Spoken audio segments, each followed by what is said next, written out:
고려 왕자의 현종의 마음을 움직인 예부시랑 강감찬의 한마디. 일단 피하시옵소서. 시간을 번 뒤에 서서히 이길 방법을 찾아야 하옵니다. 이윽고 결정을 내린 현종. 두 왕후와 함께 호위군사 50여 명을 거느리고 개경을 빠져나가는데 그들의 목적지는 국토 최남단 나주. 몽진 시작한 지 얼마 되지도 않아 적성현 단조역에 이르자 견영이라는 자가 한 무리의 습격대들과 함께 활을 겨누면서 달려옵니다. 어딜 가는 거냐 이 자식들아. 호위무사 지체문이 나섭니다. 나는 전우이중낭장 지체문이다. 어가 행렬이니 어서 길을 비켜라. 습격대들이 코웃음을 치면서 말합니다. 이런 전쟁 난리통에 진짜 어가인지 어가를 훔친 도적들인지 알게 뭐요. 어서 모두 내려라. 그 얘기를 듣고 빡친 지체문이 이런 발칙한 놈들 선착순으로 죽여주마 하면서 급히 말을 치고 나가 화살 두 방 위협사격으로 날려주자 그 용맹한 기계에 쫄아버린 습격대들이 그대로 주랭나쳐서 달아나버립니다. 이제 막 출발했는데 벌어진 일. 현종과 그를 호위하는 지체문은 과연 나주까지 무사히 도착할 수 있을까요? 원작 소설의 근거에 귀로 듣는 이야기로 전해드리겠습니다. 다행히 한숨 돌리고 좀 더 나아가는데 수군거리는 길거리의 사람들.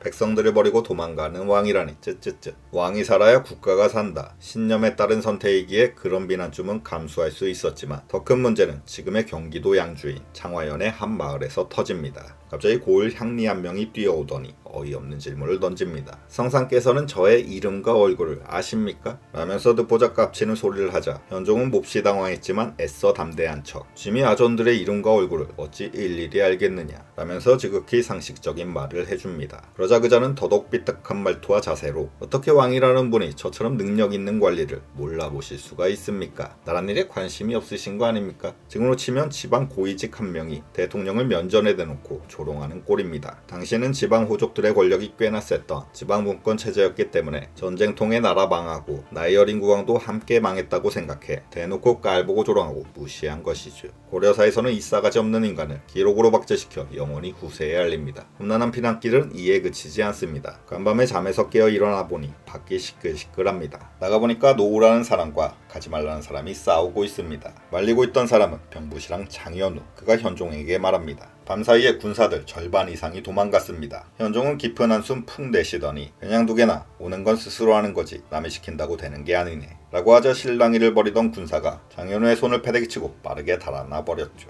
그때 담장 밖에서 들려오는 횃불을 든 도적대들의 소리. 성상폐하를 만나야겠다. 당장 나오지 않으면 불을 지를 것이다. 누가 봐도 대놓고 국왕을 납치하겠다는 거죠. 중랑장 지체문이 어디선가 나타나 소리칩니다. 꺼져라. 다가오면 적으로 간주하고 자비 없다. 적도 중 한 명이 받아칩니다. 쏴봐라. 거랑군한테는 일패도지하면서 백성들한테는 아주 위세롭구나. 말이 끝나기 무섭게 적도의 미간에 정확히 날아와 꽂히는 화살. 대한민국 양궁의 조상 지체문이 쏜 것입니다. 왕을 지켜야 한다는 신념이 육체를 지배하기에 그는 절대로 머뭇거리지 않습니다. 빠르게 남화살을 장전하는데 기세에 눌린 적도들이 그대로 혼비백산 주랭랑을 쳐버립니다. 이 모든 걸 지켜보고 있던 현종이 털썩 주저앉습니다. 신하와 군사들 절반이 넘게 도망갔고 이제는 자기를 잡으려는 사람들까지 설치는구나. 현종의 주위에 왜 이런 위험들이 득실거리게 되었는가. 잠시 며칠 전의 거란 상황을 살펴보겠습니다. 거란은 개경까지 접수했지만 정작 현종은 이미 도망간 후고 후방에서는 양규의 결사대들이 동해 번쩍 서해 번쩍 거란군들을 죽이고 있고 결정적으로 빼앗은 성 다시 빼앗겨 밭길 끊기고 후방 걱정도 없으니 이래서는 안되겠다. 현종 쫓는 걸 포기하고 후퇴를 결정할 수밖에 없었죠.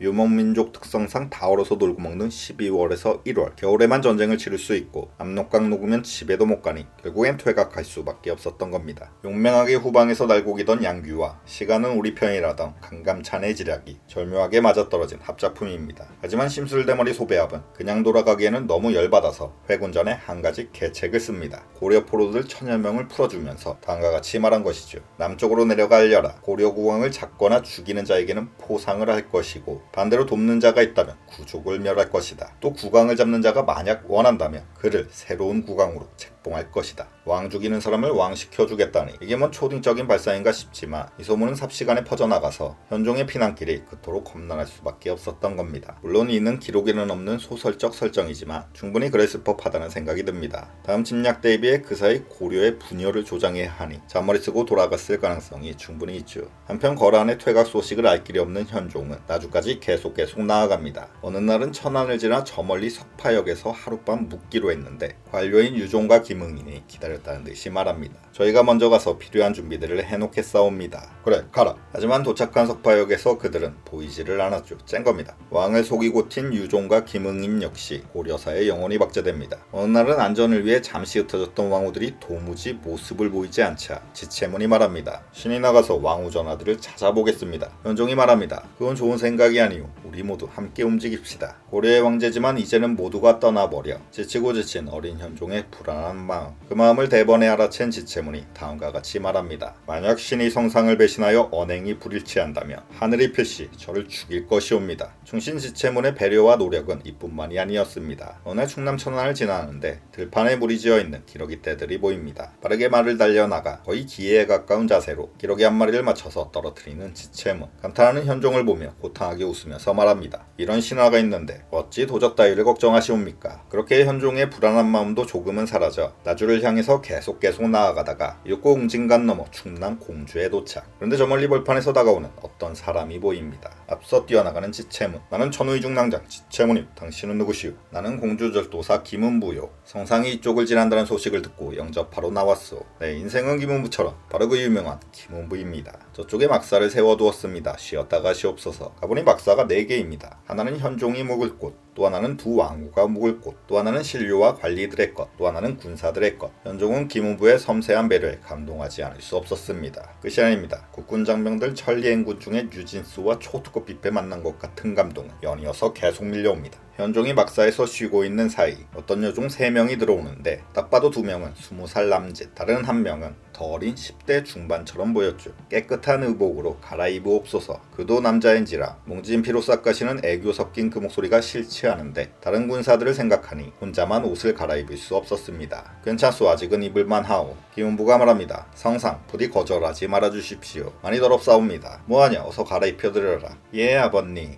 네, 3명의 소녀는 김은부의 딸들이었던 것입니다. 옷 갈아입고 쉬고 있는데 저녁 식사가 차려져서 들어옵니다. 김은부는 허기를 때울 간단한 요기 정도라고 표현했지만 이것은 가히 고려의 오마카세 엄마 손맛집. 오랜만에 받아보는 푸짐한 밥상이었죠. 모락모락 흰쌀밥에 뜨끈한 국물, 짜지의 꿩고기와 생선조림까지. 평소 먹던 것에는 비할 바가 못되지만 지금 이 순간 피난길에 지친 현종에게는 진수성찬이 따로 없습니다. 뿐만 아니었죠. 옆에 다가와 말동무가 되어주는 김은부의 3딸들. 이것도 드시옵소서. 쉬지 말고 드시옵소서. 젓가락 보입니다. 어서 드시옵소서. 어쩌면 현종의 배고픔보다 더 큰 건 지친 마음이었을 겁니다. 첫째 딸이 헤아리듯이 말하죠. 무사하실 겁니다. 마음을 편히 가지시옵소서. 고려의 황제는 굳건해야 하옵니다. 그렇게 김은부와 3딸은 잘 보이기 위한 뻔한 아부가 아니라 피난길에 지쳤을 현종을 진심으로 위하고 배려했던 것이죠. 훗날 김은부의 첫째 딸은 왕비인 원성왕후가 됩니다. 다른 2딸도 각각 원해왕후, 원평왕후가 되죠. 즉 3딸과 다 결혼을 한 겁니다. 그때 연막사에서 원래의 왕후들이 눈을 시퍼렇게 뜨고 있었지만 고려에서 그런 건 고려 대상이 아닙니다.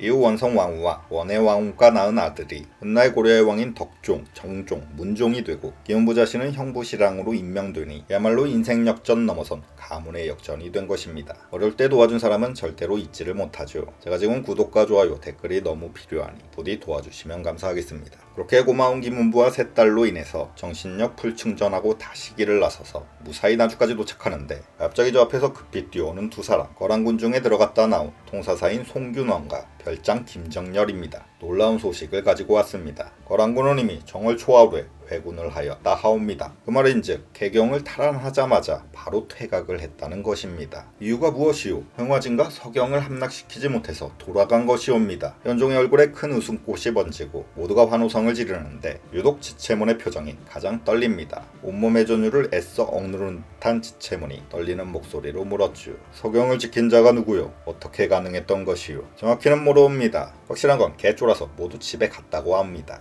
후방의 양규 장군이 이처럼 큰일을 해낸 것입니다. 끝일까요? 쟤네들 이제 마음 놓고 집에도 못 갑니다. 후퇴하는 거란군들 끈질기게 두들겨 패는 양규의 활약상은 이전 영상을 참고하여 주시기 바랍니다. 그렇게 고려의 황제 현종과 현종을 끝까지 호위한 지체문 그리고 신료와 관료들은 모두가 다시 개경으로 돌아가게 됩니다. 긴 영상 시청해주신 모든 분들께 감사드리며 다음 영상으로 다시 찾아뵙도록 하겠습니다. 감사합니다.